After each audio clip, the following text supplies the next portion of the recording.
Selamat datang kembali di pembahasan mendalam kita. Kali ini kita mau gali lebih dalam nih soal materi yang Anda bagikan dari buku Tiny Humans Big Emotions. Kita fokus ke bab 11 ya, yang judulnya Mengembangkan Empati. Ini ada di bagian 3 buku yang isinya situasi-situasi spesifik gitu. Empati. Wah, kata ini sering banget kita dengar ya. Tapi apa sih artinya sebenarnya? Apalagi kalau konteksnya sama anak-anak. Dan kenapa katanya penting banget buat kecerdasan emosional mereka? Dan kita juga kayaknya. Yuk kita bedah bareng-bareng. Sumber Anda kan mengutip Brené Brown tuh, yang bilang empati itu merasakan bersama orang lain. Kedengarannya dalam ya, tapi gimana caranya gitu loh, di tengah, ya ampun repotnya ngurus anak sehari-hari. Apa beneran bisa dipelajari? Oke deh, kita mulai dari definisinya dulu ya. Brené Brown tadi menekankan kata bersama. Jadi bukan cuma, oh kasihan ya, dari jauh gitu. Iya, tepat. Intinya itu koneksi emosional yang beneran dirasain, bukan cuma dipikirin aja. Menariknya, secara biologis tuh kita emang punya kapasitas buat ini. Otak kita punya yang namanya mirror neurons, neuron cermin. Neuron cermin.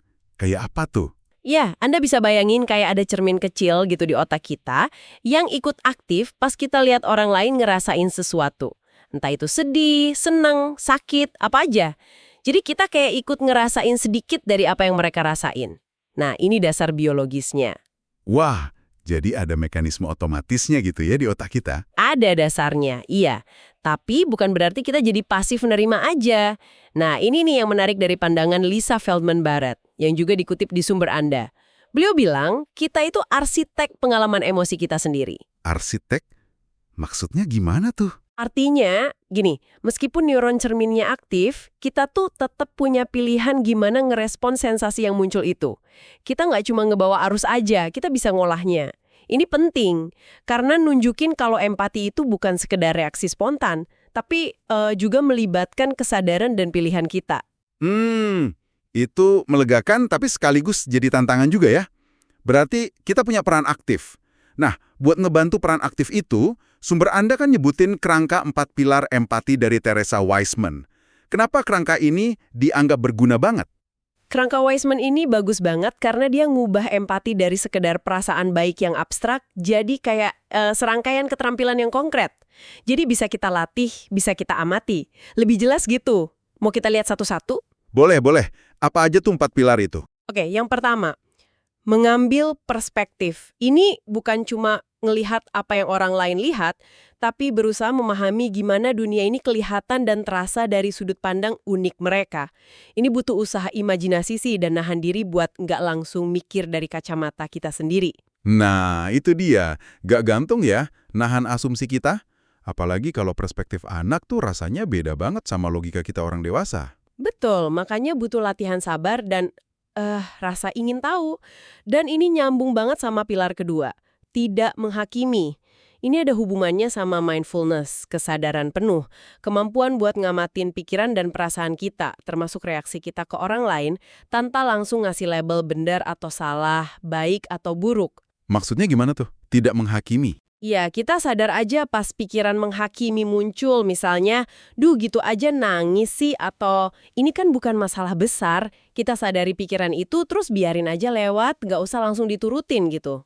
Oh, jadi mindfulness di sini lebih ke nyadarin aja ya, munculnya pikiran menghakimi itu, bukan berarti kita harus setuju sama situasinya? Tepat.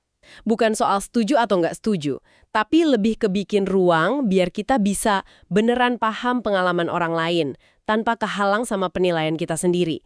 Lanjut ya, pilar ketiga itu mengenali emosi orang lain. Ini tentang nyambung sama apa yang mereka rasain. Kadang kita nggak perlu tahu persis nama emosinya apa, tapi bisa ngerasain getarannya gitu. Sedih, takut, frustrasi, gembira. Ini melibatkan kemampuan kita buat ngakses kayak database emosi kita sendiri. Kapan ya aku pernah ngerasa kayak gini? Menarik. Jadi nggak harus jadi detektif emosi yang tahu pasti labelnya ya, tapi lebih ke ngerasain kualitasnya. Oke, terus pilar terakhir. Pilar keempat, ini krusial banget. Mengomunikasikan pemahaman emosi. 3 pilar pertama tadi kan terjadinya di dalam diri kita ya. Nah, pilar keempat inilah yang bikin empati kita tuh dirasain sama orang lain. Ini tentang nunjukin kalau kita tuh bareng mereka dalam perasaan itu. Bisa lewat kata-kata simpel aja kayak, wah itu pasti rasanya nggak enak ya, aku ngerti kamu kecewa, atau bahkan cuma anggukan penuh pengertian sama kehadiran kita. Ini yang bangun jembatan koneksi. Nah, ini nih. Menurut saya ini salah satu bagian paling bikin tercerahkan dari bab 11 ini. Soal bedanya empati sama simpati. Sering banget ketukar kan ya? Padahal efeknya beda banget. Beda banget, dan ini penting banget dipahami, apalagi pas interaksi sama anak. Simpati itu seringnya nih tanpa kita sadari malah bikin jarak. Coba deh perhatiin pola kalimatnya. Sering ada kata tapi atau setidaknya. Contohnya, aku tahu kamu sedih mainanmu rusak, tapi kan masih bisa diperbaiki gitu. Oh iya ya? Atau kasihan kamu jatuh, tapi setidaknya lukanya nggak parah? Nah itu dia, simpati seringnya nyabak benerin situasi atau nyari sisi positifnya. Kadang-kadang karena kita yang ngerasa nggak nyaman sama emosi negatif itu. Jadi niatnya mungkin baik ya, pengen ngehibur gitu. Tapi malah bisa jadi kerasa kurang nyambung atau malah nyepelain perasaan si anak. Bisa jadi gitu, karena fokusnya geser dari perasaan anak ke solusi atau sudut pandang kita. Sebaliknya, empati itu beneran masuk ke perasaan itu bareng sama si anak. Nggak nyoba ngubah, cuma nemenin aja. Kalimat empati mungkin lebih kayak, aduh jatuh kayak gitu pasti sakit dan kaget ya. Atau rasanya pasti bikin frustrasi banget ya. Udah hati-hati bangun menara, roboh juga. Jadi lebih ke validasi ya. Betul, empati itu tentang memvalidasi pengalaman emosional mereka. Ngakuin kalau perasaan mereka itu nyata dan penting saat itu. Meskipun mungkin dari kacamata kita, situasinya kelihatan sepele. Kuncinya di situ, validasi pengalaman mereka saat itu. Oke. Tentu aja ya, praktekin empati ini, apalagi pas situasi lagi panas-panasnya, nggak selalu gampang. Sumber Anda juga ngakuin ini kok. Anda sendiri pasti pernah ngerasa susah kan buat berempati pas kondisi lagi nggak oke? Wah ya, jelaslah manusiawi banget itu. Bab ini nyebutin beberapa penghalang umum yang sering kita alamin. Pertama, udah pasti kondisi internal kita sendiri. Kalau baterai kita lagi habis, capek, stres, lapar, sakit, wah susah banget buat bisa hadir penuh dan ngasih energi emosional buat orang lain. Kita nggak bisa nuang dari cangkir yang kosong kan? Bener banget, itu kerasa banget sih. Kedua, ada juga pengaruh pola asuh masa lalu kita. Misalnya, kalau kita dulu dibesarin di lingkungan di mana emosi kita sering diabaikan, dianggap remeh atau malah dihukum, kita mungkin tanpa sadar ngulang pola itu pas ngadepin emosi besar anak. Jadi kayak alergi gitu sama tangisan atau kemarahan anak. Wah, itu dalam ya. Nggak kepeciran loh. Dan ketiga, kecenderungan buat menghakimi. Pikiran kayak, ini lebay banget sih, harusnya dia nggak gini dong. Atau pengen situasi nggak nyaman ini cepet kelar aja. Nah, pikiran-pikiran ini bisa ngehalangin kita buat beneran paham dan nerima perasaan anak apa adanya. Lalu gimana dong caranya ngatasin hambatan-hambatan internal kayak gini? Kan susah ya. Kuncinya seringkali balik lagi ke dasar metode CEP, Collaborative Emotion Processing, yang jadi inti buku ini. Ingat kan, metode yang fokusnya kerjasama buat ngolah emosi. Nah, langkah pertamanya, fase 1, itu mengizinkan. Mengizinkan perasaan itu hadir, baik di anak maupun di diri kita sendiri. Sebelum buru-buru mau benerin atau ngelarang, kita kasih ruang dulu buat perasaan itu.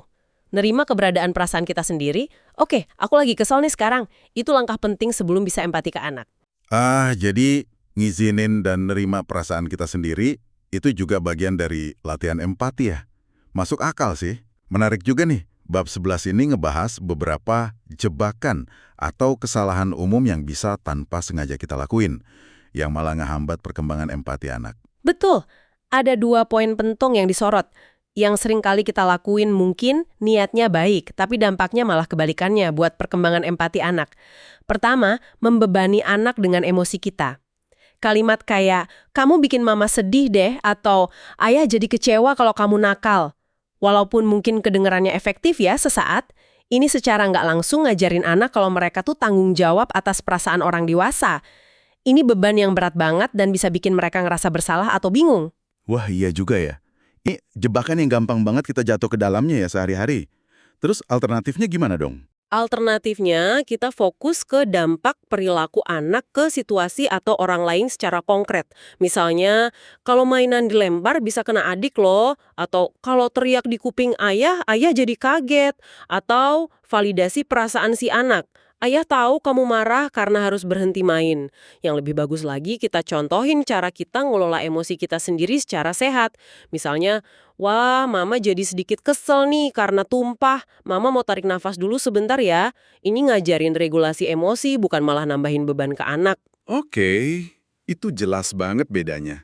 Terus kesalahan umum kedua apa? Kesalahan umum kedua itu memaksa anak minta maaf. Sumber Anda nyebut ini mitos keempat. Maksa anak bilang maaf sebelum mereka benar-benar ngerti salahnya apa dan ngerasa nyesel dari hati, itu nggak ngajarin empati, malah bisa ngajarin mereka bohong, aku bilang maaf aja deh biar mama nggak marah lagi, atau ngelakuinnya karena takut hukuman. Oh, jadi percuma dong ya kalau maafnya nggak tulus. Iya, empati sejati itu tumbuhnya dari rasa aman, koneksi, sama pemahaman dari dalam diri, bukan dari rasa malu atau paksaan. Penyesalan sama keinginan buat memperbaiki hubungan itu perlu datang dari dalam diri anak. Oke, jadi kita udah paham nih definisinya, pilarnya, bedanya sama simpati, hambatannya, sama kesalahannya juga. Nah, sekarang, gimana langkah konkretnya buat secara aktif ngebangun kemampuan empati ini di anak? Bab 11 ngasih beberapa strategi praktis kan ya? Iya, ada 6 strategi bagus yang disaranin. Nomor 1, jadilah model empati. Ini yang paling utama sih. Anak kan belajar dari niru ya, jadi tunjukin empati dalam interaksi kita sehari-hari. Ke anak, ke pasangan, ke teman, bahkan pas kita ngomentarin cerita atau film. Wah, kasiannya tokoh itu, pasti sedih banget. Konsistensi kita ini guru terbaik buat mereka. Ini dari bab 10. Misalnya pas anak melihat temennya nangis di taman bermain, ajak anak ngamatin, dari jarak yang sopan tentunya, terus coba pahamin bareng, kira-kira temenmu kenapa ya? Apa ya yang dia rasain? Ini kesempatan bagus buat belajar empati dengan aman, soalnya nggak langsung melibatkan emosi anak kita sendiri. Oh, jadi manfaatin momen pas anak jadi penonton emosi temennya, itu bisa jadi cara aman buat ngelatih otot empati mereka ya. Cerdas juga. Betul. Ketiga, narasikan pengalaman dengan kata perasaan. Biasain ngasih nama buat emosi yang Anda lihat di anak atau orang sekitar.